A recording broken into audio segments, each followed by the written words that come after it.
नमस्कार दोस्तों, एक बार फिर अपने YouTube चैनल पे आप सभी का स्वागत करता हूं। आज हम लोग बात करेंगे पंचायती राज के बारे में। पंचायती राज हमारे देश में कब लागू हुआ, कैसे काम करता है। पंचायती राज लागू होने के बाद ग्रामीण परिवेश में क्या बदलाव आए हैं, पंचायतों को कैसे सशक्त बनाया जाए, लोगों के जीवन स्तर में कैसे सुधार लाया जाए, शासन की जो सबसे अंतिम कड़ी है पंचायत, पहले संसद, लोकसभा, राज्यसभा, फिर विधानसभा, राज्यों की विधानसभाएं, उसके बाद पंचायत। पंचायतों में भी 3 संगठन हैं, ग्राम पंचायत, फिर ब्लॉक, प्रखंड और फिर जिला परिषद। तो इससे मिला के पंचायती राज हमारे देश में 1993 में लागू किया गया और अभी 27-28 वर्ष उसको हो गए हैं लागू हुए। संविधान संशोधन 73वें 74वें संविधान संशोधन के द्वारा पंचायतों को महत्वपूर्ण अधिकार दिए गए। उनकी क्या कार्यप्रणाली रहेगी उसके बारे में, वित्त के बारे में, वित्तीय स्थिति उनको कैसे सुदृढ़ किया जाए, उसके अलावा कैसे SC ST OBC महिलाओं को उसमें आरक्षण की कैसी व्यवस्था की जाए और जो आरक्षण है उसमें कैसे महिलाओं को आरक्षण दिया जाए, इसके बारे में। और ग्रामीण परिवेश में लोगों को कैसे राजनीतिक चेतना जागृत की जाए और उनको शासन में भागीदार कैसे बनाया जाए, ये सब बातें पंचायती राज में शामिल की गई। पंचायती राज लागू होने के बाद देश में खासकर ग्रामीण क्षेत्रों में काफी उल्लेखनीय काम हुए हैं, लोगों की जागरूकता बढ़ी है और कई सारे ऐसे काम हुए हैं जिससे ग्रामीण परिवेश में उल्लेखनीय परिवर्तन हुआ है। तो आज हम लोग जानेंगे पंचायती राज के बारे में। इससे कई सारे प्रश्न पूछे जाते हैं पंचायती राज के बारे में, ग्रामीण अर्थव्यवस्था के बारे में, तो इसके बारे में बात करेंगे। पंचायती राज एक राजनीतिक तंत्र है जो भारतीय उपमहाद्वीप से उत्पन्न हुई है, जो मुख्य रूप से भारत, पाकिस्तान, बांग्लादेश और नेपाल में पाई जाती है। यह भारतीय उपमहाद्वीप में स्थानीय सरकार के सबसे पुरानी प्रणालियों में से है और इसका उल्लेख ऐतिहासिक रूप से लगभग 250 ईसा पूर्व तक मिलता है। हमारे जो पौराणिक ग्रंथ हैं, महाभारत, रामायण, उसमें भी नगर पंचायत, नगर प्रणालियों के बारे में बताया गया कि क्या शासन व्यवस्था रहती थी, कैसे नगरों का शासन किया जाता था। राज शब्द का अर्थ है शासन और पंचायत का अर्थ है पंच, सभा, आयत। परंपरागत रूप से पंचायतों का स्थानीय समुदाय द्वारा चुने गए और स्वीकार किए गए बुद्धिमान और सम्मानित बुजुर्ग शामिल होते थे। ये सभाएं व्यक्तियों और गांवों के बीच विवादों का निपटारा करती थी। हालांकि ऐसी सभाओं के विभिन्न रूप थे। पंचायत के नेतृत्व अध्यक्ष, मुखिया, मुखी, सरपंच या प्रधान बोला जाता है। आज भी ग्रामीण परिवेश में इन्हीं नामों से जो है ग्राम प्रधानों को बुलाया जाता है। अलग अलग राज्यों में का वो है, जो एक निर्वाचित या आमतौर पर स्वीकृत पद होता है। भारत के आधुनिक पंचायती राज उसकी ग्राम पंचायतों में ना तो पारंपरिक प्रणाली के साथ भ्रमित किया जाना चाहिए और ना ही उनका उत्तरी भारत के कुछ हिस्सों में पाए जाने वाले खाप पंचायतों से इनके साथ इसका घोलमेल। खाप पंचायतें या जातीय पंचायतें होती हैं, जिसका एक खाप मुखिया होता है, वो अपने हिसाब से अपने जातियों का मुखिया के तौर पे होते हैं। लेकिन जो ग्राम पंचायत का मुखिया होता है वो एक पार्टिकुलर 5-10 गांवों का एक मुखिया होता है। पंचायती राज में एक क्षेत्र होता है हर पंचायत का, इसमें 10 गांव है, इतनी जनसंख्या है। लेकिन जो और खाप या मुखिया होते हैं, जो जातीय मुखिया, उनसे इनको अलग है। पंचायती राज संस्थान पंचायती राज इंस्टीट्यूशन PRI भारत के ग्रामीण स्थानीय स्वशासन रूरल लोकल सेल्फ गवर्नमेंट की एक प्रणाली है। स्थानीय स्वशासन का अर्थ स्थानीय लोगों द्वारा निर्वाचित निकायों द्वारा स्थानीय मामलों का प्रबंधन करें। जमीनी स्तर पर लोकतंत्र की स्थापना करने के लिए 73वें संविधान संशोधन अधिनियम 1992 के माध्यम से पंचायती राज संस्थानों को संवैधानिक स्थिति प्रदान की गई और उन्हें देश के ग्रामीण विकास का कार्य सौंपा गया। उसके बाद वर्तमान स्वरूप और संरचना में पंचायती राज संस्थान के 27 वर्ष पूरे कर लिए हैं, लेकिन विकेंद्रीकरण को आगे बढ़ाने और जमीनी स्तर पर लोकतंत्र को मजबूत करने के लिए इसमें और भी बहुत कुछ किया जाना अभी शेष है। भारत में पंचायती राज का उद्भव। भारत में पंचायती राज का इतिहास को विश्लेषणात्मक दृष्टिकोण से निम्नलिखित कालखंडों में विभाजित किया जाता है। जैसे वैदिक युग। वैदिक में प्राचीन संस्कृत शास्त्रों में पंचायन शब्द का उल्लेख मिलता है। इसका अर्थ है एक आध्यात्मिक व्यक्ति सहित 5 व्यक्तियों का समूह। धीरे धीरे ऐसे समूह एक आध्यात्मिक व्यक्ति को शामिल करने की अवधारणा लुप्त होती गई। ऋग्वेद में स्थानीय स्वशासन की इकाई में सभा, समिति और विदथ का उल्लेख मिलता है। ये स्थानीय स्तर के लोकतांत्रिक निकाय थे।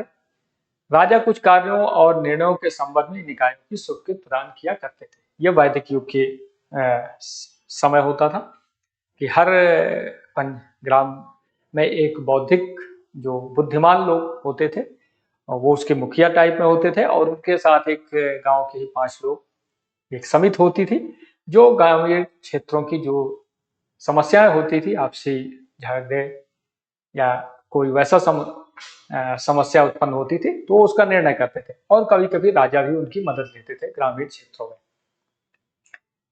कुछ कार्यों के लिए। महाकाव्य युग में भारत के महान 2 महाकाव्य हैं, रामायण और महाभारत। रामायण या अध्ययन से संकेत मिल रहा है कि प्रशासन के 2 भागों में पूर्व और जनपद अर्थात नगर और ग्राम थे विभाजित किया था। राज्यों में एक जाति पंचायत, कास्ट पंचायत भी होती थी और जात पंचायत द्वारा निर्वाचित व्यक्ति ही राजा के मंत्री परिषद का सदस्य होता है। इसके अलावा महाभारत के शांति पर कौटिल्य के अर्थशास्त्र और मनुस्मृति में भी ग्रामों के स्थानीय स्वशासन के पर्याप्त साक्ष्य प्राप्त होते हैं। महाभारत के अनुसार ग्राम के ऊपर 10, 20, 50 और 100 ग्राम समूहों की इकाइयां विद्यमान थी। ग्रामीण ग्राम का प्रमुख अधिकारी होता था, जबकि सब 10 ग्रामों का प्रमुख होता था। विंध्य अधिपति, विश्व अधिपति, सत्य ग्राम अध्यक्ष और सत ग्राम पति क्रमशः 20, 100 और 1000 ग्रामों के प्रमुख होते थे।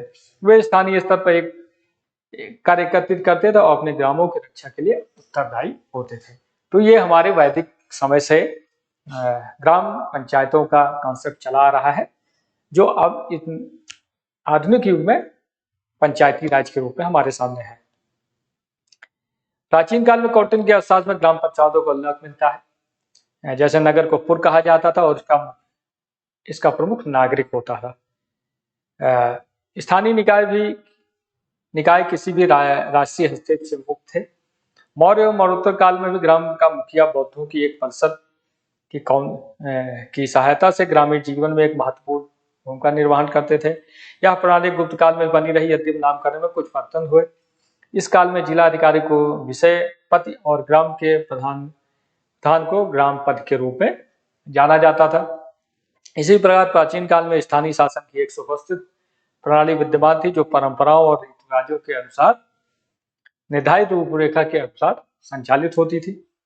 यहाँ उल्लेख करना भी महत्वपूर्ण है कि पंचायत के प्रमुख के रूप में यहाँ तक कि सदस्यों के रूप में भी स्त्रियों की भागीदारी का कोई संदर्भ नहीं मिलता है। मध्यकाल में जो संतल्प काल के दौरान दिल्ली के सुल्तानों ने अपने ग्रामों को अपने राज्यों प्रांतों को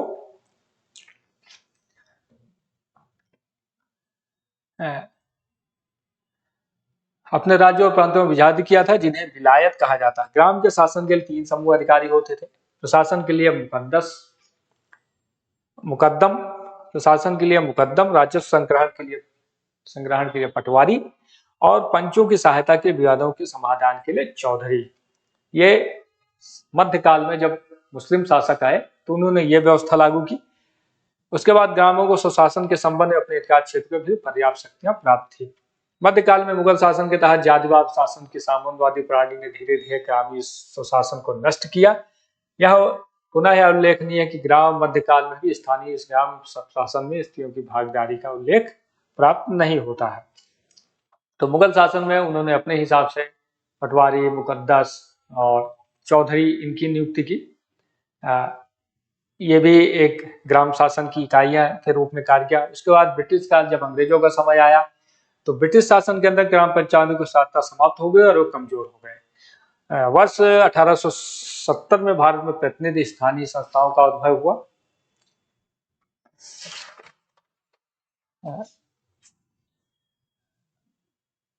वर्ष 1870 में प्रसिद्ध मेयो प्रस्ताव ने स्थानीय संस्थाओं की शक्तियों, उत्तरदायित्व पर वृद्धि का विकास को गति दी।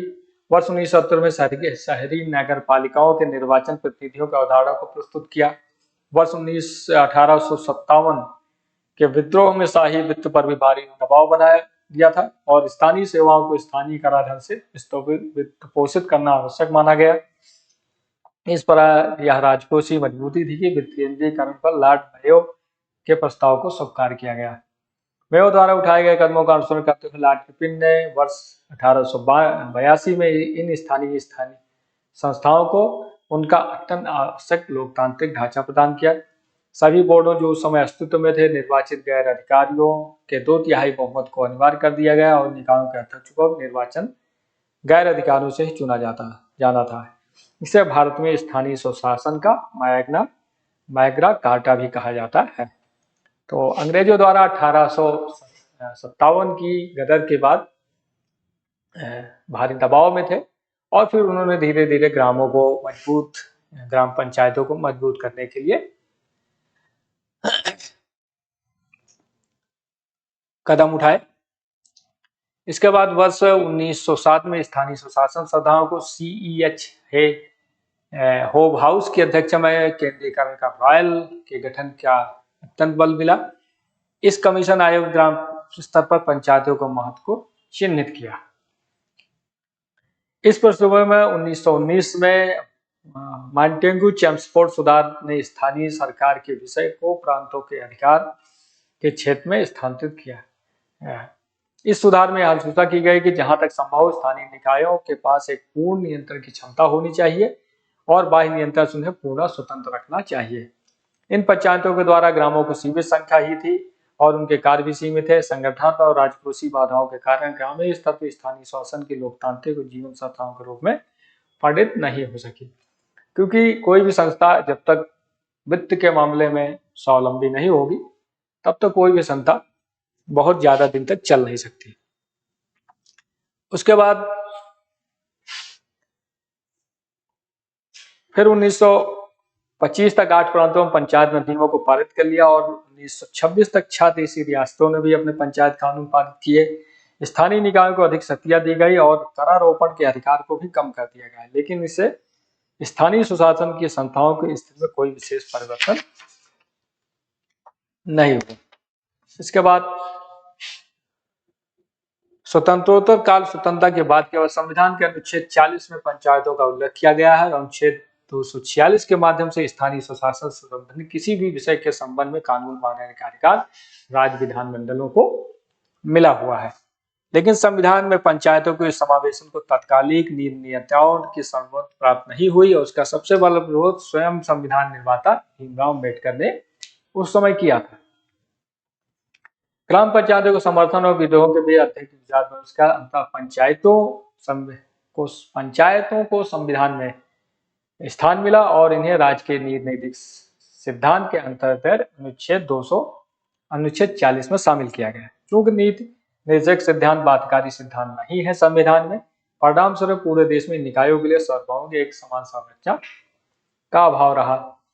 स्वतंत्रता के बाद एक विकास पहल के रूप में भारत ने 2 अक्टूबर 1992 गांधी जयंती की पूर्व संध्या पर एक सामुदायिक विकास कार्यक्रम कम्युनिटी डेवलपमेंट प्रोग्राम CDP को लागू किया, जिसकी वृहद प्रेरणा अमेरिकी विशेषज्ञ अल्बर्ट मेयर द्वारा शुरू की गई इटावा परियोजना से प्राप्त हुई। इससे ग्रामीण विकास की लगभग सभी गतिविधियों को शामिल किया गया, जिन्हें लोगों की भागीदारी के साथ ग्राम पंचायतों की सहायता से लागू किया जाना था। वर्ष 1953 में सामुदायिक विकास कार्यक्रम के सहयोग के राष्ट्रीय विस्तार सेवा नेशनल एक्सटेंशन सर्विस की शुरुआत की गई, लेकिन यह कार्यक्रम में कोई महत्वपूर्ण भूमिका नहीं निभा सके। तो अंग्रेजों के समय में जो ग्राम पंचायतों की बहुत बुरी स्थिति रही, छिन्न भिन्न हो गई थी। उसके बाद आजादी के बाद जो उस समय के शासक थे, उनको यह महसूस हुआ कि ग्राम पंचायतों को मजबूत किया जाए, अपनी सबसे छोटी इकाई को सुदृढ़ किया जाए, जिससे गांवों का विकास सुनिश्चित हो। लेकिन उन्होंने कई सारी योजनाएं चालू की और 1992 तक वो योजनाएं लगातार बदलती रही। ये सरकारें अपने हिसाब से उसको क्रियान्वित करती रही और पंचायतों के कोई बहुत ज्यादा उसमें प्रभाव नहीं पड़ा।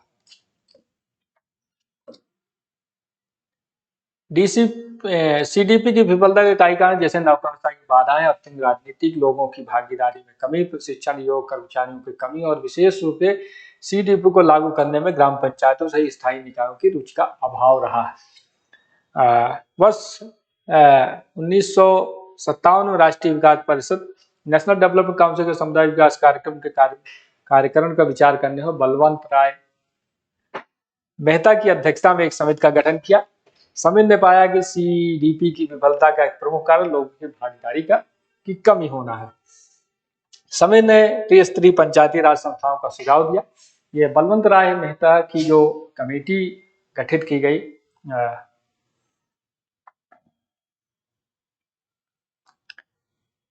1857 में, उसने त्रिस्तरीय पंचायतों का पहली बार जो है जिक्र किया, जिसमें ग्राम स्तर पर ग्राम पंचायत, ब्लॉक प्रखंड स्तर पर पंचायत समिति और जिला स्तर पर जिला परिषद, इसको बनाने का सुझाव दिया कि अगर ये 3 संस्थाएं बनाई जाएं तो हम ग्रामीण क्षेत्रों का अच्छे से विकास कर सकते हैं और उसको सशक्त बना सकते हैं।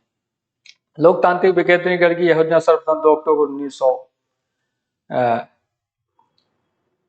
1959 को राजस्थान में शुरू की गई। आंध्र प्रदेश में यह जो है 1 नवंबर 1959 को शुरू गई। इस संबंध में आवश्यक विधान भी पारित लिए गए और असम, गुजरात, कर्नाटक, मध्य प्रदेश, महाराष्ट्र, उड़ीसा, पंजाब में भी इसे लागू किया गया। वर्ष 1977 में अशोक मेहता समिति ने संयुक्त ने पंचायत राज के अवधारणों को और नीतियों को नए दृष्टिकोण का सूत्रपात किया।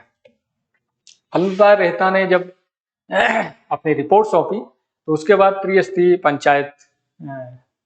पंचायतों की व्यवस्था की गई और जिसमें से भारत के कई सारे राज्यों ने अलग अलग समय में जो है कानून पारित करके पंचायतों को सुदृढ़ करने की कोशिश की। समिति ने 2 स्तरीय पंचायत राज संस्था की अनुशंसा की थी, जिसमें जिला परिषद और मंडल पंचायत थे। योजना विशेषता के अनुप्रयोग और प्रशासनिक सहायता की सुनिश्चित करने के लिए राज्य स्तर से नीचे जिलों को विकेंद्रीकृत करने के प्रथम बिंदु के रूप में रखने की अनुशंसा की गई थी। समिति की अनुशंसा के आधार कर्नाटक जैसे कुछ राज्यों ने व्यवस्था को प्रभावी रूप से लागू भी किया। कालांतर में पंचायतों को पुनरुद्धार और ऊर्जा प्रदान करने के लिए उद्देश्य भारत सरकार ने विभिन्न समितियों की नियुक्ति की। इसमें महत्वपूर्ण हनुमंतराव समिति 1983, GVK राव समिति 1985, LM सिंघवी समिति 1986, केंद्र राज्य संबंधों पर सहकारिता आयोग 1988, PK थुनन समिति 1989 और हरलाल सिंह खर्चा समिति 1990। सरकारों ने अपने अपने समय पे पंचायतों को मजबूत करने के लिए अलग समितियां गठन की, जो इन लोगों के निर्देशन में काम किया अलग अलग समय पे, और उन्होंने पंचायतों को कैसे मजबूत किया जाए, उनकी क्या प्रणाली रहे, इसके बारे में अपने सुझाव दिए। जैसे GVK राव समिति 1950 जिले को योजना की बुनियादी इकाई के रूप में नियमित चुनाव आयोजित करने की सिफारिश की, जबकि LM सिंह ने पंचायतों को सशक्त करने के लिए संवैधानिक दर्जा प्रदान करने तथा अधिक वित्तीय संसाधन सौंपने की सिफारिश की। संशोधन के चरण 64वें संशोधन विधेयक 1989 के साथ शुरू हुआ, जिसे राजीव गांधी सरकार द्वारा पंचायत राज संस्थाओं को सशक्त बनाने के उद्देश्य से प्रस्तुत किया गया, लेकिन यह विधेयक राज्यसभा में पारित नहीं हो सका। संविधान का 74वां संशोधन विधेयक पंचायत राज संस्थाओं नगर पालिकाओं के लिए एक संयुक्त विधेयक 1990 में प्रस्तुत किया गया, लेकिन इसे भी सदन में चर्चा के लिए नहीं लाया गया। प्रधानमंत्री PV नरसिम्हा राव के कार्यकाल के दौरान सितंबर 1991 में 72वें संविधान संशोधन विधेयक के रूप में एक व्यापक संशोधन प्रस्तुत किया गया और उसके बाद 73वें और 74वें संविधान संशोधन दिसंबर 1992 में संसद द्वारा पारित किया गया। इन संशोधनों के माध्यम से ग्रामीण और शहरी भारत की स्थानीय स्वशासन की नींव डाली गई। पंचायती राज व्यवस्था को लागू किया गया। 24 अप्रैल 1993 का संविधान का 73वां संशोधन अधिनियम और 1992 1 जून 1993 को संविधान का 74वां संविधान संशोधन अधिनियम 1992 के रूप में परिवर्तित हुआ। 73वें 14वें संशोधन की मुख्य विशेषताएं। पंचायती राज व्यवस्था को लागू करने के लिए संविधान संशोधन किए गए। इसमें एक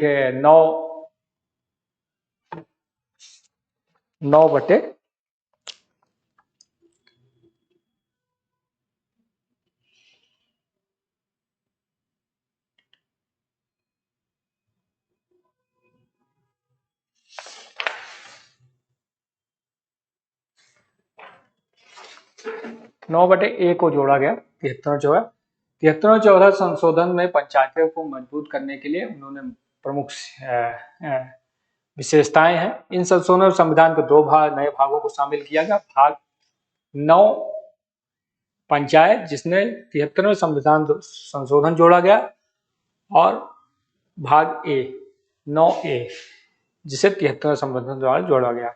लोकतांत्रिक प्रणाली की बुनियादी इकाइयों के रूप में ग्राम सभाओं, ग्राम और वार्ड समितियों, नगर पालिकाओं को रखा गया, जिसमें मतदाताओं के रूप पंचायत पंजीकृत सभी वयस्क नागरिक शामिल हो।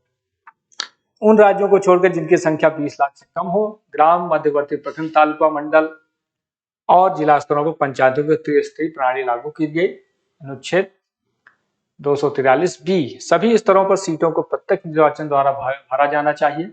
अनुच्छेद 243C/2 अनुसूचित जातियों और अनुसूचित जनजातियों के लिए सीटों का आरक्षण किया गया तथा सभी स्तरों पर पंचायतों के अध्यक्ष के पद भी जनसंख्या में अनुसूचित जात और अनुसूचित जाति के अनुपात के आधार पर आरक्षित किए गए। उपलब्ध सीटों की कुल संख्या में से 1/3 सीटें महिलाओं के लिए आरक्षित की गई। SC और ST के लिए आरक्षित स्थानों में 1/3 सीटें इन वर्ग की महिलाओं के लिए भी आरक्षित किया गया। सभी स्तरों पर अध्यक्षों के लिए 1/3 पद महिलाओं के लिए आरक्षित किए गए। प्रतिनिधियों के लिए एक समान 5 वर्षीय कार्यकाल निर्धारित किया गया और इस कार्यकाल के समाप्ति के पहले नए निकायों के गठन के निर्वाचन प्रक्रिया पूरी करने की आवश्यकता है। निकायों के गठन की स्थिति में 6 माह के अंदर निर्वाचन करना आवश्यक है। मतदाता सूची के अधीक्षण, निर्देशन और नियंत्रण के लिए प्रत्येक राज्य में स्वतंत्र चुनाव आयोग होंगे। तो 73-74 संविधान संशोधन के द्वारा ग्राम पंचायतों को मजबूत करने के लिए त्रिस्तरीय पंचायत व्यवस्था की गई। ग्राम सभा, प्रखंड, ब्लॉक या मंडल और जिला परिषद। उसके बाद इसमें एक निश्चित कार्यकाल निर्धारित किया गया कि जो भी चुनाव होंगे वो 5 साल के लिए होंगे और 5 साल के पहले समय बीतने के पहले ही नए चुनाव करा लिए जाएंगे, नए लोगों को चुन लिया जाएगा। इसी बीच अगर कभी कोई किसी कारणवश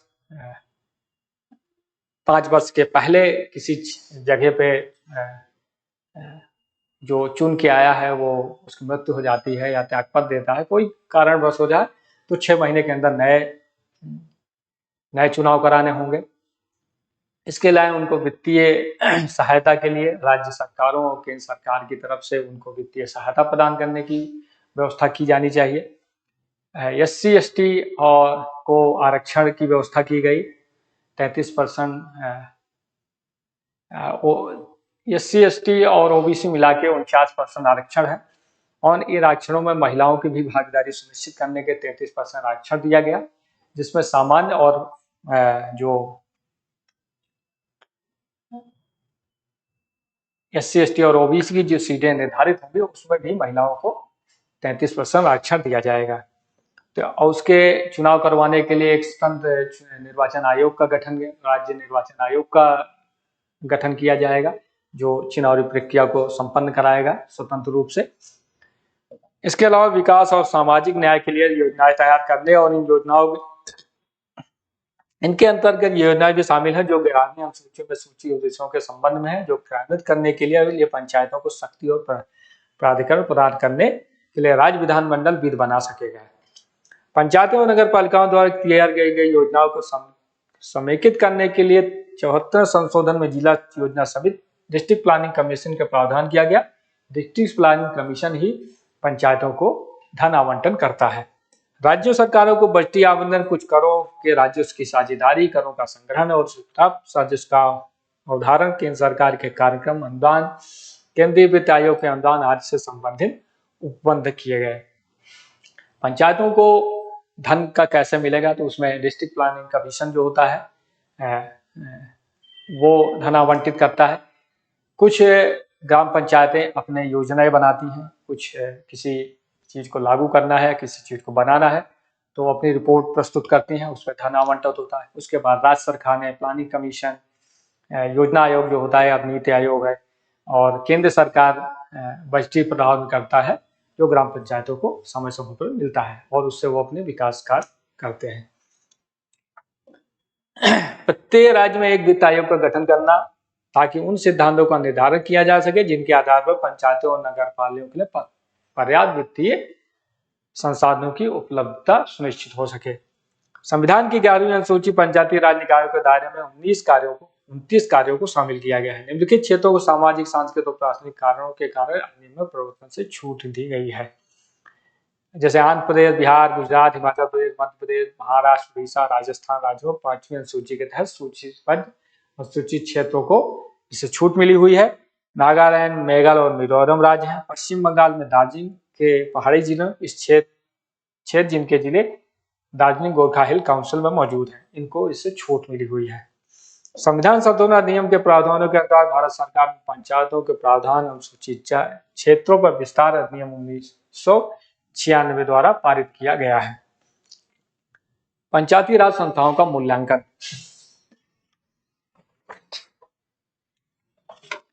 पंचायती राज संस्थाओं ने 27-28 वर्षों का अपना उल्लेखनीय सफलता पाई है और भारी सफलता भी झेली है, जिसका मूल्यांकन उनके द्वारा किए गए लक्ष्यों के आधार पर किया जाता है।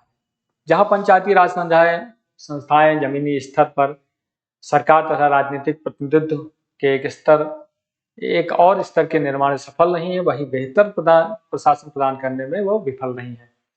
देश में लगभग 2.5 लाख पंचायती राज संस्थाएं और सहकारी स्थानीय निकाय और 3 मिलियन से अधिक निर्वाचन स्थानीय स्वशासन प्रतिनिधि मौजूद हैं। 73वें 14वें संशोधन द्वारा यह अनिवार्य किया गया था स्थानीय निकायों कुल सीटों में से कम 1/3 सीटें महिलाओं के लिए आरक्षित होगी। निर्वाचन पदों आसीन महिलाओं की संख्या में वृद्धि विश्व में सर्वाधिक है। अनुसूचित जाति, अनुसूचित जनजाति के लिए उम्मीदवारों के लिए स्थानों और सरपंच प्रधान के पदों का आरक्षण किया गया। पंचायती राज संस्थाओं पर विचार करने के लिए एक अध्ययन से पता चलता कि स्थानीय सरकारों में महिलाएं राजनीतिक प्रतिनिधित्व से महिलाओं के आगे आने और अपराधों की रिपोर्ट दर्ज कराने की संभावना में वृद्धि हुई है। महिला सरपंचों वाले जिलों में विशेष रूप से पेयजल, सार्वजनिक सुविधा आदि में बृहद निवेश किया गया है। इसके अलावा राज्यों में विभिन्न शक्ति संसाधन सावधानों को वैधानिक सुरक्षा प्रदान की है। उन्होंने स्थानीय सरकारों को व्यापक रूप से सशक्त बनाया है। उत्तरोत्तर केंद्रीय वित्त आयोग ने स्थानीय निकायों के लिए धन आवंटन में उल्लेखनीय वृद्धि की है। इससे अलावा प्रदान अनुदानों में भी वृद्धि की गई है। 15वां वित्त आयोग स्थानीय सरकारों के आवंटन में और अधिक वृद्धि की विचार कर रहा है ताकि इन्हें किए जाने आवंटन में अंतरराष्ट्रीय मानकों के अनुरूप अपने ग्रामों को बनाया जा सके। 24 अप्रैल को पंचायती राज दिवस मनाया जाता है।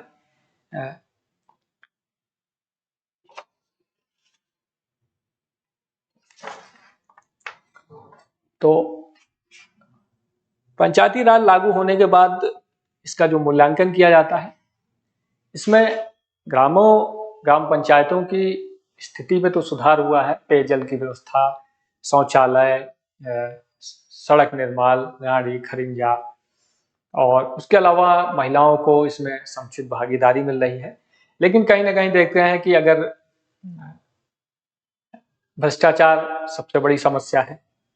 दूसरा, महिलाएं जो सशक्त हैं, पढ़ी लिखी हैं, वहाँ तो ठीक है, वो अपने हिसाब से निर्णय लेती हैं। लेकिन जहाँ कम पढ़ी लिखी महिलाएं हैं, तो वहाँ उनके पति ग्राम पंचायतों या यहाँ तक कि जिला पंचायत और ब्लॉक प्रमुख जो होते हैं, उनकी भी जो काम होता है वो उनके पतियों या उनके सहायकों के द्वारा किया जाता है।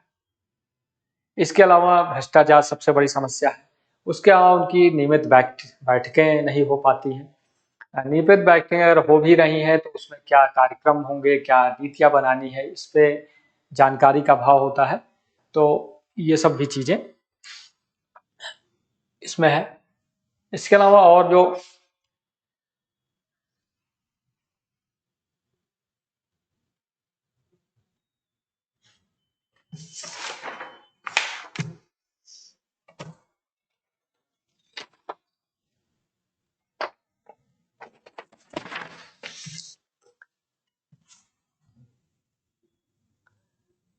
पर्याप्त संबंधित मुद्दे क्या है? पर्याप्त धन की कमी से पंचायतों के लिए समस्या एक विषय है। पंचायत के क्षेत्राधिकार में वृद्धि की आवश्यकता है ताकि वो स्वयं धन जुटाने की सक्षम हो सके। पंचायतों के कार्यकलाप में क्षेत्रीय सांसदों और विधायकों का हस्तक्षेप उनके कार्य निष्पादन को प्रतिकूल रूप से प्रभावित करते हैं। 73वें संविधान संशोधन में स्थानीय निकाय स्वशासन के गठन के लिए अनिवार्य बनाया गया है, जबकि उनकी शक्तियों, कार्यों और वित्त पोषण का उत्तरदायित्व राज्य विधानमंडलों को सौंप दिया गया है, जिससे परिणाम से पंचायती राज संस्थाओं की विफलता की स्थिति बनी है। शिक्षा, स्वास्थ्य, स्वच्छता, जल के प्रावधान जैसे विभिन्न शासन कार्यों का हस्तांतरण कोई अनिवार्य नहीं है बनाया गया। इसके बजाय संशोधन इन कार्यों को सूचीबद्ध किया गया है जो हस्तांतरित किए जा सकते थे, और कार्यों के हस्तांतरण में उत्तरदायित्व राज्य सरकारों का विधानमंडल पर छोड़ दिया गया है। पिछले 27 वर्षों में अधिकार और कार्यों का हस्तांतरण बहुत कम हुआ है। क्योंकि इन कार्यों का कभी भी हस्तांतरण नहीं किया गया, इसलिए इन कार्यों के लिए राज्य के कार्यकारी प्राधिकारियों की संख्या में वृद्धि होती गई, और इसका सबसे सामान्य उदाहरण राज्य जल बोर्डों की खराब स्थिति। संशोधन की सबसे प्रमुख विशेषता पंचायत राज संस्थाओं के लिए वित्त की कमी पर विचार नहीं करना। स्थानीय सरकारें तो स्थानीय करों के माध्यम से अपना राजस्व बढ़ा सकती हैं, अथवा वे अंतर सरकारी हस्तांतरण निर्भीत है। उपरोक्त के अलावा पंचायती राज संस्थाओं के दायरे में आने वाले विषयों पर कर लाने की शक्ति को विशेष रूप से राज्य विधायिका पर छोड़ दिया गया है। राजस्व सृजन का एक दूसरा माध्यम अंतर सहकारी हस्ताक्षर है, जहां राज्य सरकारें अपने राजस्व का एक निश्चित प्रतिशत पंचायती राज संस्थाओं को सौंपती हैं। संवैधानिक संशोधन और राज्य और स्थानीय सरकारों के बीच राजस्व की साझेदारी की सिफारिश करने के राज्य वित्त आयोग का उपबंध किया है, लेकिन यह केवल सिफारिशें होती हैं, राज्य सरकार इन्हें मानने के लिए बाध्य नहीं है। यद्यप वित्त आयोग ने प्रत्येक स्तर पर धन के आधिकारिक हस्तांतरण का संबंध है, लेकिन राज्यों द्वारा धन के हस्तांतरण संबंध में बहुत कम कार्रवाई की जाती है। राज्य सरकारें इसमें स्वतंत्र हैं कि वो पंचायतों को कितना धन आवंटित करती है। राज्य वित्त आयोग होता है, जो संविधान संशोधन किया गया था उसमें प्रावधान किया गया था कि राज्य सरकारें जो है पंचायतों को स्वावलंबी बनाने के लिए, उनको सशक्त करने के लिए धन आवंटन की विशेष व्यवस्था करेंगे, लेकिन वो अभी पूरी तरह से प्रभावी नहीं है। वो राज्य सरकारों, विधानमंडलों के ऊपर कृपा पात्र हैं, वो कितना धन आवंटित करती हैं अपने बजट से, और वही सारे पंचायतों में वितरण होता है। पंचायती राज संस्थाएं उन परियोजनाओं को अपने से प्रति अनिच्छुक होती है जिनमें किसी भी सार्थक वित्तीय परिव्यय की आवश्यकता हो, और अत्यंत बुनियादी स्थानीय प्रशासन की आवश्यकताओं की पूर्ति में असमर्थ होती हैं। पंचायती राज संस्थाएं संरचनात्मक कमियों से भी ग्रस्त हैं। इनके पास सचिव स्तर का समर्थन और निचले स्तर के तकनीकी ज्ञान का अभाव है, जिन्हें उन्हें ऊर्ध्वगामी योजना के समूह में बाधित करता है। पंचायती राज संस्थाओं में तदर्थवाद की उपस्थित है, अर्थात ग्राम सभाओं और ग्राम समितियों को बैठक की एजेंटी की आवश्यकता रहती है। तो ये सब कई सारे मुद्दे हैं जो ग्राम पंचायतों को झेलने पड़ते हैं। और सबसे बड़ा जो मुद्दा है वित्त का तो वही है। और इस बीच में पिछले कई सालों से ग्राम पंचायतों को काफ़ी धन आवंटित हो रहा है, क्योंकि नई नई योजनाएं हैं, जैसे स्वच्छ पेयजल है, शौचालय था, ग्रामीण क्षेत्रों में ज़्यादा से ज़्यादा गरीबों को घर उपलब्ध कराए जाएं, शौचालय का निर्माण कराया जाए, अच्छी नाली खरिंजे बनाए जाए। तो धन आवंटित हो रहा है, लेकिन सबसे ज़्यादा पंचायतों में भ्रष्टाचार एक प्रमुख मुद्दा है। और भ्रष्टाचार के अलावा जो प्रशासनिक मशीनरी है वो भी उसमें संलग्न रहती है। प्रधान, ब्लॉक प्रमुख, जिला परिषद, पंचायत, और धन का अपव्यय। चुनाव में, ग्राम पंचायत के चुनाव में सबसे ज़्यादा जो भ्रष्टाचार हो रहा है वो चुनाव में हो रहा है, क्योंकि एक छोटी इकाई है, वहाँ लिमिट नहीं है कितना आप खर्चा कर सकते हैं। तो धन बल बाहुबल इसका भी बोलबाला ग्राम पंचायतों में देखने को मिलता है। ग्राम पंचायतों में क्या परिवर्तन लाया जा सकता है, इसके बारे में क्या सुझाव है? वास्तविक राजकोषीय संविदा अर्थात वित्तीय उत्तरदायित्व के साथ वित्तीय सहायता एक दीर्घकालिक समाधान को प्रदान करती है, और इसके बिना पंचायती राज संस्थाएं केवल महंगी विकल्पता साबित है। द्वितीय प्रशासनिक सुधार आयोग में 6वीं रिपोर्ट में सिफारिश की गई है कि सरकार के प्रत्येक स्तर पर कार्यों का स्पष्ट रूप से सीमांकन होना चाहिए। राज्यों को एक्टिविटी मैपिंग की अवधारणा को अपनाना चाहिए, और प्रत्येक राज्य अनुसूची के सूचीबद्ध विषयों के सरकार से संबंध विभिन्न स्तरों के लिए उत्तरदायी और भूमिकाओं का स्पष्ट रूप से इंगित करना। जनता के प्रति जवाबदेही सुनिश्चित के आधार पर विषयों को अलग अलग स्तरों पर विभाजित करके सौंपा जाना चाहिए। कर्नाटक और केरल जैसे राज्यों में इस तरह कुछ कदम उठाए हैं। विशेष रूप से जिला स्तर पर उद्गामी योजना निर्माण की आवश्यकता है, जो ग्राम सभाओं को प्राप्त जमीनी इनपुट पर आधारित हों। कर्नाटक में पंचायतों के लिए अलग नौकरशाही संवर्ग कैडर का निर्माण किया है, ताकि अधिकारी की प्रवृत्तियों की व्यवस्था में मुक्ति पाई जा सके। और ये प्रायः अधिकारी निर्वाचित प्रतिनिधियों पर अधिभावी बने रहते हैं। स्थानीय सुशासन में वास्तविक नियंत्रण को मजबूत करने के लिए अन्य राज्यों में भी यह व्यवस्था अपनाई जानी चाहिए। केंद्र को भी राज्यों को आर्थिक रूप से प्रोत्साहन करने की आवश्यकता है, ताकि राज्य कार्य, वित्त और कर्मचारियों का मामले पंचायतों की ओर सख्ती से प्रभावी स्थानांतरित करें। स्थानीय प्रतिनिधियों को विशेषज्ञ के विकास के लिए उन्हें प्रशिक्षण प्रदान किया जाना चाहिए, ताकि वे नीतियों और कार्यक्रमों को कार्यान्वयन में अधिक योगदान दे सकें। प्रॉक्सी प्रतिनिधि की समस्या को हल करने में राजनीतिक सशक्तिकरण में पहले सामाजिक सशक्तिकरण का मार्ग है। प्रॉक्सी प्रतिनिधि वही है कि पत्नी प्रधान है और प्रधान जी कर रहे हैं, उनके पति कर रहे हैं या बेटा कर रहा है। जिला पंचायत पत्नी है, जिला पंचायत अध्यक्ष जो है उसके पति कर रहे हैं, उसके रिलेटिव कर रहे हैं। तो इसको ये भी एक बहुत बड़ी समस्या है कि जो प्रतिनिधि है वो काम न करके उसके सगे संबंधी लोग करते हैं। हाल ही में राजस्थान और हरियाणा जैसे राज्यों में पंचायतों चुनाव में प्रत्याशियों के लिए कुछ न्यूनतम योग्यता निर्धारित की है। इन योग्यता मानक शासक तंत्र की प्रभावशीलता में सुधार लाने आवश्यकता। सबसे पहला तो एक लिमिट ये होनी चाहिए कि आप कम से कम हाई स्कूल, इंटर, 12वीं तक शिक्षित होने चाहिए। 25 वर्ष की आयु है वो ठीक है, लेकिन कम से कम शिक्षा का एक वो होना चाहिए कि आप इतने शिक्षित तो होने ही चाहिए। कम से कम 10वीं या 12वीं तो होना ही चाहिए, ताकि वो पढ़ लिख सके। किस चीज़ पे साइन कर रहा है उसको पता होना चाहिए। नई नई चीज़ें, नई नई टेक्नोलॉजी आ रही है उसके बारे में जानकारी होनी चाहिए, और उसको समय समय पर ब्लॉक स्तर या जिला स्तर पे कार्यक्रम आयोजित करके उसको प्रशिक्षण देना चाहिए। तो उसके अलावा जनसंख्या, जैसे 2 बच्चों पे ही आप चुनाव लड़ सकते हैं। कई सारी चीज़ें हैं जो इसमें किया जा सकता है। यह सुनिश्चित करने के लिए स्पष्ट तंत्र होना चाहिए कि राज्य संवैधानिक प्रावधानों का पालन करते तथा अथवा नहीं। विशेष रूप से राज्य वित्त आयोग की सिफारिशों की स्वीकृत और उनके क्रियान्वयन का मानना भी अनुपालन आवश्यक है। तो ये सब सुझाव हैं जो अगर ग्राम पंचायतों को प्रभावी रूप से सशक्त बना सकते हैं। पहला है वित्त का सही वितरण हो, पर्याप्त वित्तीय सहायता मिले। उसके बाद पारदर्शिता हो, धन कहाँ खर्च हो रहा है।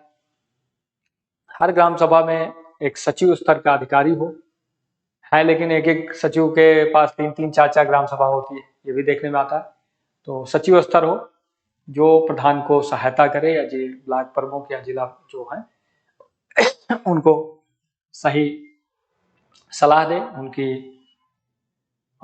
उसके अलावा शैक्षणिक योग्यता ये सुनिश्चित होनी चाहिए कि कम से कम पढ़ा लिखा आदमी हो जो ग्राम पंचायत को प्रधान हो।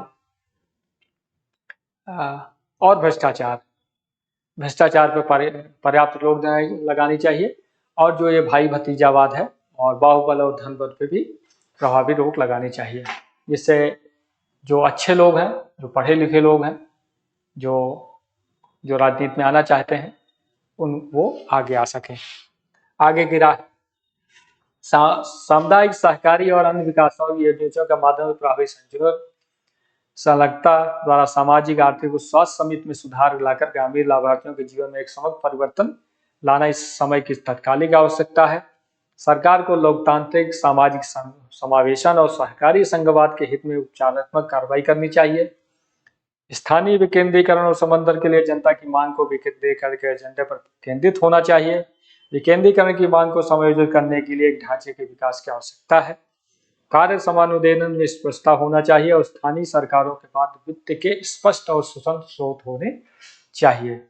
ये सब चीजें अगर सरकारें करेंगी तो ग्राम पंचायतें और स्वावलंबी बनेगी और सुदूर और गांवों का और अच्छे से विकास होगा। महात्मा गांधी कहते हैं यदि हम पंचायत राज यानी सच्चे लोकतंत्र के अपने सपने को साकार होते देखेंगे तो हम सबसे दीन और विनम्र भारतीय को भी भूमि के सबसे प्रभावशाली भारतीय के ही समान भारत के शासक के रूप में देख सकेंगे। और कहते हैं कि जब पंचायत राज स्थापित हो जाएगा तब लोकमत में ऐसे भी अनेक काम कर दिखाएंगे जो हिंसा कभी नहीं कर सकती। ये गांधी जी का ये मत था कि जो गांव है,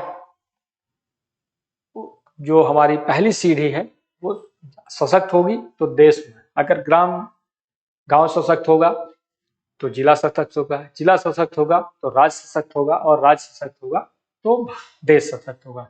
तो ग्राम पंचायत जो हमारी सामाजिक संरचना की पहली सीढ़ी है, वो अगर सशक्त होगी तो देश सशक्त होगा, लोगों का जीवन स्तर सुधरेगा, स्वास्थ्य, शिक्षा, सफाई, इन सब पे अच्छा काम होगा, लोगों का जीवन स्तर सजेगा, लोगों को रोजगार भी मिलेगा, सामाजिक परिवेश भी बदलेगा। तो ये सब चीजें हैं। ये था पंचायती राज के बारे में, जिसको आप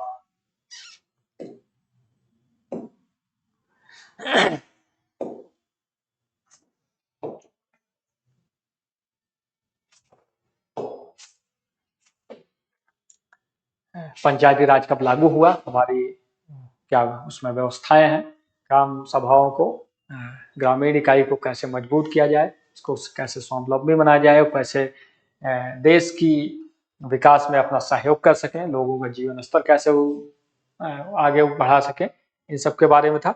आगे किसी और वीडियो में और विषय के बारे में बात करेंगे। ये मेरा YouTube चैनल, आप लोग इसको ज़्यादा से ज़्यादा लाइक करें, सब्सक्राइब करें, शेयर करें। आज के लिए इतना ही। धन्यवाद। जय हिंद।